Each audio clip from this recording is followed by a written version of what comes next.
আজ আমরা দ্বাদশ শ্রেণীর বাংলা সিলেবাসের অন্তর্গত ভারতীয় গল্প অলৌকিক পড়ব। অলৌকিক লেখক কর্তার সিং দুগ্গল। কর্তার সিং দুগ্গলের জন্ম 1 মার্চ 1917, ধামিয়াল, জেলা রাওয়ালপিন্ডি, বর্তমানে পাকিস্তান। বাবা জীবন সিং দুগ্গল, মা সতবন্ত কাউর। লাহোরের ফরম্যান খ্রিস্টান কলেজ থেকে ইংরেজিতে MA। 1942-এ আকাশবাণীতে যোগ দেন। আকাশবাণীর অধিকর্তার পদ থেকে অবসর নেবার পর ন্যাশনাল বুক ট্রাস্টের অধিকর্তা ছিলেন 1966 থেকে 73। যোজনা কমিশনের উপদেষ্টা ছিলেন 1973 থেকে 76। স্বাধীনতা পরবর্তীকালের পাঞ্জাবি সাহিত্যের উজ্জ্বল জ্যোতিষ্ক দুগ্গল কবি হিসেবে লেখক জীবন শুরু করেন। পরে কবিতা লেখা কমিয়ে দিয়ে গদ্যের দিকে মনোযোগ দেন। কবিতা, ছোট গল্প, উপন্যাস, নাটক, সাহিত্য সমালোচনা, সাহিত্যের সব মাধ্যমেই তিনি লিখেছেন। মূলত মাতৃভাষা পাঞ্জাবিতে লেখার পর বহু ভাষাবিদ লেখক সেগুলি নিজেই হিন্দি, উর্দু আর ইংরেজিতে অনুবাদ করেছেন। সাহিত্যিক হিসেবে কর্তার সিং দুগ্গলের প্রতিষ্ঠা সর্বভারতীয়।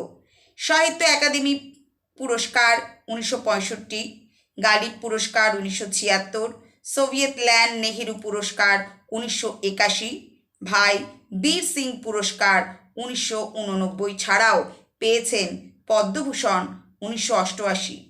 রাজ্যসভার মনোনীত সদস্য ছিলেন 1997। সাহিত্য একাডেমির ফেলো ছিলেন 2007 সালে। বিশ্ববিদ্যালয় থেকে পেয়েছেন সাম্মানিক ডিলিট। তার বেশ কিছু গল্প, উপন্যাস বিভিন্ন বিশ্ববিদ্যালয়ের পাঞ্জাবি বিভাগের পাঠ্য। দুগ্গলের রচনা অনুদিত হয়েছে ভারতের প্রধান প্রধান ভাষা ছাড়াও বেশ কিছু বিদেশি ভাষায়। বিশিষ্ট সাহিত্যিক হিসেবে অনেক দেশ ভ্রমণ করেছেন। তার মৃত্যু হয় 26শে জানুয়ারি 2012 পাঞ্জাবে। তার রচনাবলীর মধ্যে রয়েছে 2টি কাব্যগ্রন্থ, কান্ধে কান্ধে, বেওয়ান সদি তেহোর, কবিতাएं। 24টি গল্প সংকলনের মধ্যে উল্লেখযোগ্য হচ্ছে দাঙ্গার, নাওয়ানঘর, পড়ে মেরে, ইকচিট চানন্দি, সোনার বাংলা, মিল পাত্থর, মৌরিয়া শ্রেষ্ঠ কাহানিয়া। 10টি উপন্যাসের মধ্যে উল্লেখযোগ্য হল হাল মুড়ি দাদা, শরদ পুনম দি রাত ইত্যাদি। 7টি নাটকের বইয়ের মধ্যে উল্লেখযোগ্য ইক সিকর সিকর, সত নাটক, পুরানিয়া বোতলা, বুদ্ধং শরণং গচ্ছামি। এছাড়া এক খণ্ড আত্মজীবনী, সাহিত্য সমালোচনামূলক 7টি বই লিখেছেন। দুগ্গলের অনেক রচনায় যেমন আত্মজৈবনিক উপাদান রয়েছে, আবার দেশভাগের যন্ত্রণাও রয়েছে। আমাদের এই আলোচ্য অলৌকিক গল্পটি কর্তার সিং দুগ্গল পাঞ্জাবি ভাষায় লিখেছেন। তার ইংরেজিতে নাম দিয়েছিলেন দ্য মিরাকল। কিন্তু আমাদের পাঠ্য যে অলৌকিক গল্পটি সেটি বাংলায় অনুবাদ করেন অনিন্দ সৌরভ। অলৌকিক গল্পটির লেখক কর্তার সিং দুগ্গল এবং অনুবাদক অনিন্দ সৌরভ। আমাদের আলোচ্য অলৌকিক গল্পটি গুরু নানক তার শিষ্য মর্দানাকে কিভাবে জল দান করেছিলেন তার উপর। গুরু নানক ছিলেন শিখ ধর্মের প্রবর্তক। লাহোরের 56 কিলোমিটার দক্ষিণ পশ্চিমে তালওয়ান্দি, বর্তমানে নানকানা গ্রামে 1469 খ্রিস্টাব্দে গুরু নানক জন্মগ্রহণ করেন। পড়াশোনার থেকে সাধু সঙ্গে জীবন কাটানোতেই তিনি উৎসাহী ছিলেন। ভগবানের আদেশ পেয়ে তিনি তীর্থ ভ্রমণে বের হন। ভারতের কামরূপ, গয়া, কাশী, বৃন্দাবন সহ মক্কা, মদিনা, বাগদাদ, সিংহল প্রভৃতি স্থানেও তিনি ভ্রমণ করেন। তার ধর্মের প্রধান তত্ত্ব ছিল ঈশ্বর এক এবং নাম জপের দ্বারাই তাকে পাওয়া সম্ভব। ধর্মের আচার অনুষ্ঠান অপেক্ষা ভগবত প্রেমকেই তিনি বড় বলে মেনেছিলেন। 1538 খ্রিস্টাব্দে কর্তারপুরে গুরু নানক প্রয়াত হন। এখানে যে শিষ্যের কথা তাঁর বলা হয়েছে তিনি হচ্ছেন মর্দানা। তিনি ছিলেন গুরু নানকের বিশ্বস্ত সঙ্গী। তাঁরও জন্ম ওই একই গ্রামে জন্মানো বছর দশকের ছোট নানকের সঙ্গে মর্দানার বন্ধুত্ব গড়ে ওঠে। এখানে গুরু নানক কিভাবে তার প্রিয় শিষ্যকে জল দান করেছিলেন, তার তৃষ্ণা নিবারণ করেছিলেন, সেই কাহিনী বর্ণিত হয়েছে। এবার আমরা মূল গল্পে আসি। তারপর গুরু নানক ঘুরতে ঘুরতে এসে পৌঁছলেন হাসান আবদালের জঙ্গলে। ভয়ানক গরম পড়েছে, গনগনে রোদ, চারিদিক শুনশান, পাথরের চাই, ধুধু বালি, ঝলসে যাওয়া শুকনো গাছপালা, কোথাও একটা জনমানুষ নেই। তারপর কি হলো মা? আমি কৌতূহলী হয়ে উঠি। এই লাইনটি তুলে তোমাদের ছোট প্রশ্ন এসএকিউ আসে। কৌতূহলী হয়ে ওঠেন মর্দানাকে জলদানের গল্প শোনার জন্য। গুরু নানক আত্মমগ্ন হয়ে হেঁটে যাচ্ছেন। হঠাৎ শিষ্য মর্দানার জল তেষ্টা পেল, কিন্তু কোথায় জল? গুরু বললেন, ভাই মর্দানা, সবুর করো, পরের গায়ে গেলেই পাবে। কিন্তু তার কাকুতি মিনতি শুনে গুরু নানক দুশ্চিন্তায় পড়লেন। অনেক দূর পর্যন্ত জল পাওয়া যাবে না, অথচ সে বেঁকে বসলে সবাইকেই ঝক্কি পোয়াতে হবে। গুরু বোঝানোর চেষ্টা করলেন, দেখো মর্দানা, কোথাও জল নেই, খানিকক্ষণ অপেক্ষা করো, এটাকে ভগবানের অভিপ্রায় বলেই মেনে নাও। মর্দানা তবু নড়তে রাজি নয়, সেখানেই বসে পড়ে। এগুবার উপায় নেই। গুরু গভীর সমস্যায় পড়লেন। মর্দানার একগুয়েমি দেখে হাসি পেলেও সেই সঙ্গে বিরক্তও হলেন। পরিস্থিতি দেখে ধ্যানে বসলেন তিনি। চোখ খুলে দেখেন মর্দানা তেষ্টার চোটে জল ছাড়া মাছের মতো ছটফট করছে। সদ্গুরু তখন ঠোঁটে হাসি ফুটিয়ে বললেন, ভাই মর্দানা, এখানে পাহাড় চূড়োয় বলি কান্ধারি নামে এক দরবেশ কুটির বেঁধে থাকেন। দরবেশ মানে মুসলমান ফকির বা সন্ন্যাসী। ওর কাছে জল পেতে পারো। এ তল্লাটে ওর কুয়ো ছাড়া আর কোথাও জল নেই। এই লাইন তুলেও তোমাদের ছোট প্রশ্ন আসে। তারপর কি হলো মা? মর্দানা জল পেল কিনা জানবার আর তর্সই ছিল না। মর্দানা শুনেই ছুটে গেল। একে তেষ্টায় কাতর, তার উপর মাথায় গনগনে রোদ, ঘেমে নিয়ে পাহাড়ে উঠছে। হাঁপাতে হাঁপাতে শেষ অবধি অনেক কষ্টে উঠতে পারল। বলি কান্ধারীকে সেলাম জানিয়ে জল চাইলে তিনি কুয়োর দিকে ইঙ্গিত করলেন। সে কুয়োর দিকে এগুলে হঠাৎ একটা প্রশ্ন জাগলো ওর মনে। জিজ্ঞেস করলেন, কোত্থেকে আসছো? মর্দানা জানায়, আমি পীর নানকের সঙ্গী, ঘুরতে ঘুরতে এদিকে এসে পড়েছি। বড্ড তেষ্টা পেয়েছে, কিন্তু নিচে কোথাও জল নেই। নানকের নাম কানে যেতেই বলি রেগে গিয়ে তাকে সঙ্গে সঙ্গে তাড়িয়ে দিলেন। নেমে সে নালিশ জানালো। সমস্ত বৃত্তান্ত শুনে গুরু হাসেন। মর্দানা, তুমি আর একবার যাও। এবার নম্রভাবে বলবে, আমি নানক দরবেশের অনুচর, তার ভয়ঙ্কর তেষ্টা পেয়েছে। অন্য কোথাও জল নেই। ক্ষোভে দুঃখে বিড়বিড় করতে করতে সে আবার গেল। কিন্তু বলি কান্ধারী আমি কাফেরের শিষ্যকে এক গণ্ডুসও জল দেব না বলে এবারও তাড়িয়ে দিলেন। কাফের মানে বিধর্মী, ইসলামের বিধর্মী। আর গণ্ডুস মানে হচ্ছে এক আজলা। এক গণ্ডুস মানে এক আজলা। মর্দানা এবার যখন ফিরল তখন রীতিমতো করুণ অবস্থা। গলা শুকিয়ে ফেটে যাচ্ছে, দরদর করে ঘামছে। বেশিক্ষণ বাঁচবে কিনা সন্দেহ। গুরু নানক সব শুনে মর্দানাকে জয় নিরঙ্কার বলে ওর কাছে আর একবার যেতে বললেন। আদেশ অমান্য করতে না পেরে সে ফের রওনা দিল। যা অবস্থা, হয়তো পথেই প্রাণটা বেরিয়ে যাবে। 3 বারের বার চূড়োয় পৌঁছেই মর্দানা ওর পায়ে লুটিয়ে পড়ে। ওর মানে বলি কান্ধারীর। তাহলে মর্দানা কতবার জলের জন্য গিয়েছিল? 3 বার। ক্রুদ্ধ ফকির এবারও কাকুতি মিনতি অগ্রাহ্য করলেন। ওই নানক নিজেকে পীর বলে জাহির করে, অথচ চেলার জন্য সামান্য খাবার জল জোগাড় করতে পারে না। পীর মানে মুসলমান সন্ন্যাসী সাধু, চেলা মানে শিষ্য।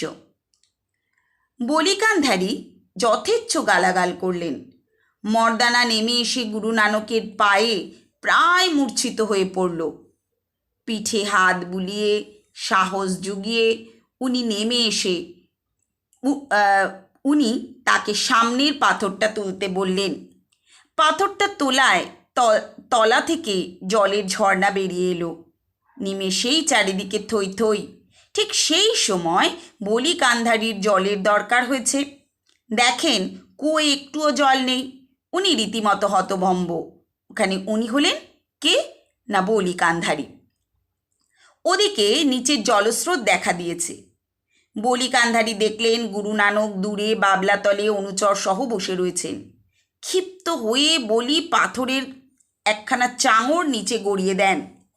দৃশ্যটা দেখে মর্দানা চেঁচিয়ে উঠতেই গুরু নানক শান্ত স্বরে জয় নিরঙ্কার ধ্বনি দিতে বলেন। কাছে আসতেই উনি হাত দিয়ে পাথরটা থামিয়ে দিলেন। হাসান আবদাল, এখন যার নাম পাঞ্জা সাহেব।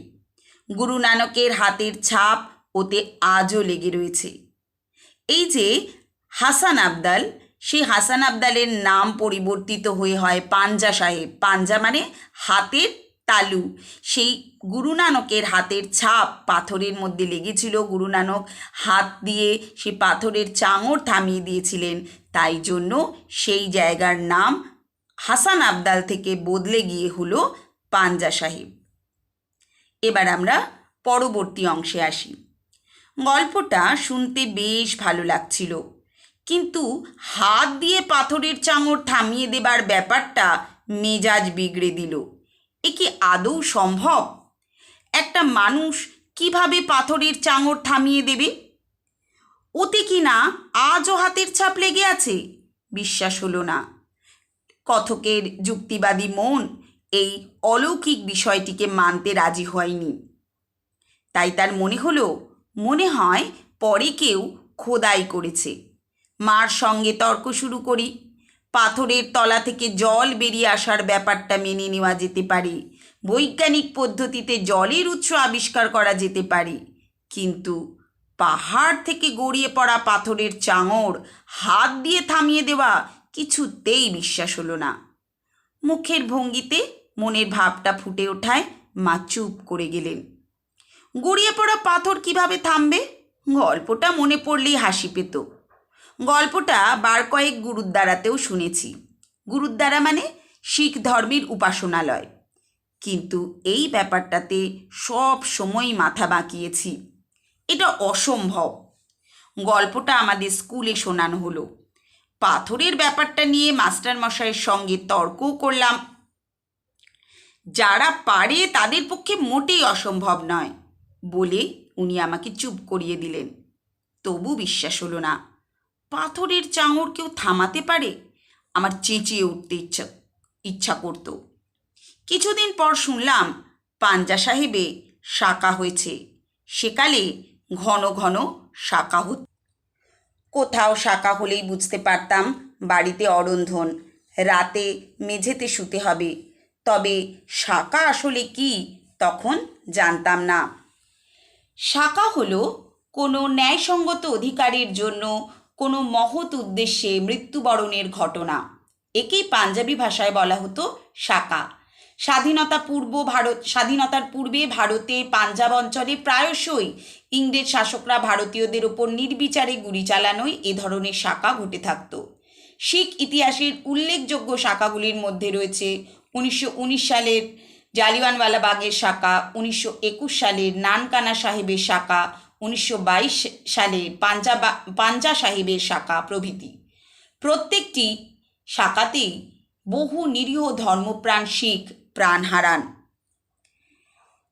তাহলে এখানে শাঁকা বলতে সেই রকমই কোনো মৃত মানুষদের আত্মার উদ্দেশ্যে শ্রদ্ধা জ্ঞাপন করা হবে, সেই নিয়ম রীতিকে বোঝানো হচ্ছে। আমাদের গাঁ থেকে পাঞ্জা সাহেব তেমন দূরে না। শাঁকার খবর পাওয়া মাত্র পাঞ্জা সাহেবের দিকে রওনা দিল। সঙ্গে আমি আর আমার ছোট বোন। সারাটা পথ ধরে মা কেঁদেছিল। শাঁকার ব্যাপারটা কি সারাক্ষণ ধরে তাই ভাবছি।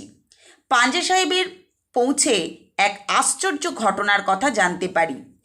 দূরের শহরের ফিরিঙ্গিরা নিরস্ত্র ভারতীয়দের উপর গুলি করেছে।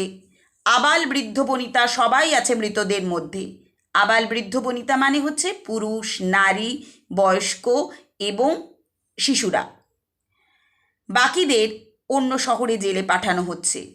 কয়েদিদের যদিও খিদে তেষ্টায় সব মরার মতো অবস্থা, তাও হুকুম হয়েছে তাদের ট্রেন যেন কোথাও না থামে। পাঞ্জা সাহেবের লোকজন খবরটা পেয়ে সবাই উত্তেজিত। পাঞ্জা সাহেবেই গুরু নানক মর্দানার তেষ্টা মিটিয়েছিলেন, সেই শহর দিয়ে খিদে তেষ্টায় কাতর কয়েদিদের ট্রেন যাবে, এ হতে পারে না।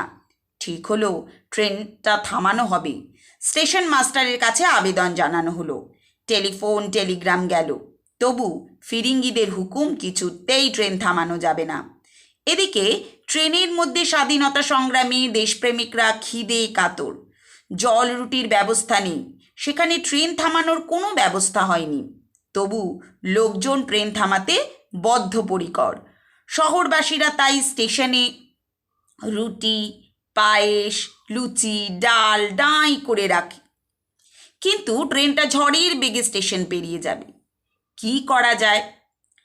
মায়ের বান্ধবী আমাদের সমস্ত ঘটনাটা শোনালেন। রেল লাইনে আমার ছেলেপুলের বাবা ও তারপর ওর সঙ্গীরা শুয়ে পড়লেন। ওদের পেছনে এক একজন করে আমরা বউ ও বাচ্চারা। তীক্ষ্ণ হুইসেল দিতে দিতে ট্রেন এলো। গতি আগেই কমিয়েছে, কিন্তু থামলো অনেক দূরে এসে। দেখি ওর বুকের উপর দিয়ে চাকা, তারপর ওর সঙ্গীর বুকের উপর দিয়ে। আমি চোখ বুজলাম। চোখ খুলে দেখি ট্রেনটা একেবারে আমার মাথার কাছে এসে থেমেছে। পাশে শুয়ে থাকা সকলের বুক থেকে জয় নিরঙ্কার ধ্বনি বেরোচ্ছে। ট্রেনটা পিছোতে লাগলো। লাশগুলো কেটে দুমড়ে মুচড়ে গেল। সচক্ষে দেখেছি খালপাড়ের সেতুটির দিকে রক্তের স্রোত। অবাক বিহ্বল বসে আছি, মুখে কথা নেই। সারাদিন এক ফোঁটা জলও মুখে দিতে পারিনি। সন্ধ্যায় ফেরার পথে মা ছোট বোনকে পাঞ্জা সাহেবের গল্প বলছিল। গুরু নানক মর্দানার সঙ্গে কিভাবে এই রাস্তায় এসেছিলেন, তেষ্টা পেলে গুরু নানক কোন পরিস্থিতিতে তাকে বলি কান্ধারীর কাছে পাঠিয়েছিলেন, বলি কান্ধারী কীভাবে তিনবার মর্দানাকে ফিরিয়ে দিয়েছিলেন, গুরু নানক তাকে কখন পাথর তুলতে বলেন, কিভাবে মাটি ফুঁড়ে ঝর্ণা বেরিয়ে আসে। তাতে বলি কান্ধারী ক্ষিপ্ত হয়ে ভাতরের বড় চাঙড় গড়িয়ে দেয়। মর্দানা ঘাবড়ে গেলেও গুরু নানক জয় নিরঙ্কার বলে কিভাবে হাত দিয়ে সেটাকে থামিয়ে দেন। শুনতে শুনতে ছোট বোন মাকে বাধা দিল, কিন্তু একটা মানুষ কিভাবে পাথরের এত বড় একটা চাঙড় থামাবে? অমনি আমি বলে উঠি, ঝড়ের বেগে ছুটে আসা ট্রেন থামানো গেল, পাথরের চাই থামানো যাবে না কেন? এখানেই দেখি আমরা গল্পকথকের অবিশ্বাস থেকে বিশ্বাসে উত্তরণ। মনোবল, অদম্য চেষ্টা যদি মানুষের থাকে, তাহলে যে কোনো অসম্ভব কাজকেই মানুষ সম্ভব করতে পারে। আমার চোখে জল। কোনো কিছুর পরোয়া না করে জীবন তুচ্ছ করে ট্রেন থামিয়ে যারা খিদে তেষ্টায় কাতর দেশবাসীকে রুটি জল পৌঁছে দিয়েছিল, চোখের জলটা তাদের জন্য। গল্পটি এখানেই শেষ। এবার আমরা এই গল্প থেকে কয়েকটা ইম্পর্টেন্ট লাইন বেছেছি। সেই ইম্পর্টেন্ট লাইনগুলো তুলে মূলত তোমাদের প্রশ্ন আসে। তবে গল্পের যে উপজীব্য বিষয় সেটা কিন্তু খুব বেশি নয়, সহজ গল্প। তোমাদের পুরো টেক্সটটা যদি তোমরা ভালো করে পড়ো, তাহলে যে কোনো প্রশ্নেরই উত্তর তোমরা খুব সহজেই দিতে পারবে। তবু আমি এখানে আমরা 5টা লাইন বেছেছি, খুব ইম্পর্টেন্ট লাইন। তবে এর বাইরেও কিন্তু প্রশ্ন আসে, এটাই শেষ কথা নয়। প্রথমে তোমরা বুঝতে পারছো নিশ্চয়ই গল্পটা শুনে যে এখানে দুটি গল্পের কথা বলা হয়েছে। এক, যেখানে মর্দানাকে গুরু নানক যেভাবে জল পান করালেন, তৃষ্ণা মেটালেন, সেই গল্প। এবং দ্বিতীয় গল্প, যেটি মায়ের বান্ধবী গল্পকথককে শুনিয়েছিলেন, ওই ট্রেনের যে দুর্ঘটনার গল্প। তাহলে এই প্রথম দুটো লাইন আমরা যেটা দেখি, গল্পটা মনে পড়লেই হাসি পেত এবং গল্পটা আমাদের স্কুলে শোনানো হলো। এই দুটো গুরু নানকের ওই শিষ্য মর্দানাকে জলদানের গল্প। কিন্তু মায়ের বান্ধবী আমাদের সমস্ত ঘটনাটা শোনালেন, এটা কিন্তু মূলত ওই ট্রেন ভারতীয়দের বুকের ওপর দিয়ে চলে যাওয়ার কাহিনীটি কিন্তু বর্ণিত করেছে। ঝড়ের বেগে ছুটে আসা ট্রেন থামানো গেল, পাথরের চাই থামানো যাবে না কেন? এই যে লাইনটি, এটা কিন্তু গল্পকথকের বিশ্বাস থেকে অবিশ্বাস থেকে বিশ্বাসে উত্তরণের কাহিনী। মানে এখানে প্রথম অংশটাও খানিকটা ছুঁয়ে বলতে হবে, প্রথম গল্পটা, এবং দ্বিতীয় গল্পটির মাধ্যমে বুঝিয়ে দিতে হবে যে কিভাবে এখানে অবিশ্বাস থেকে বিশ্বাসে গল্পকথকের উত্তরণ ঘটল। চোখের জলটা তাদের জন্য, এইখানে কাহিনী কিন্তু দ্বিতীয় অংশের কাহিনীটি, এবং এইখানে লেখক কিন্তু নিজে যেন উৎসর্গ করলেন নিজের অন্তরের কৃতজ্ঞতার শ্রদ্ধাঞ্জলি সেই দেশপ্রেমিক যারা তাদের সহদেশপ্রেমিকদের মুখে জল রুটি পৌঁছে দেওয়ার জন্য আত্ম উৎসর্গ করেছিল। এখানেই আমরা আলোচনা শেষ করছি। আশা করি তোমাদের এই গল্পটি বুঝতে অসুবিধা হবে না। তাই অলৌকিক গল্পের আলোচনা আমরা আজকে এখানেই শেষ করলাম।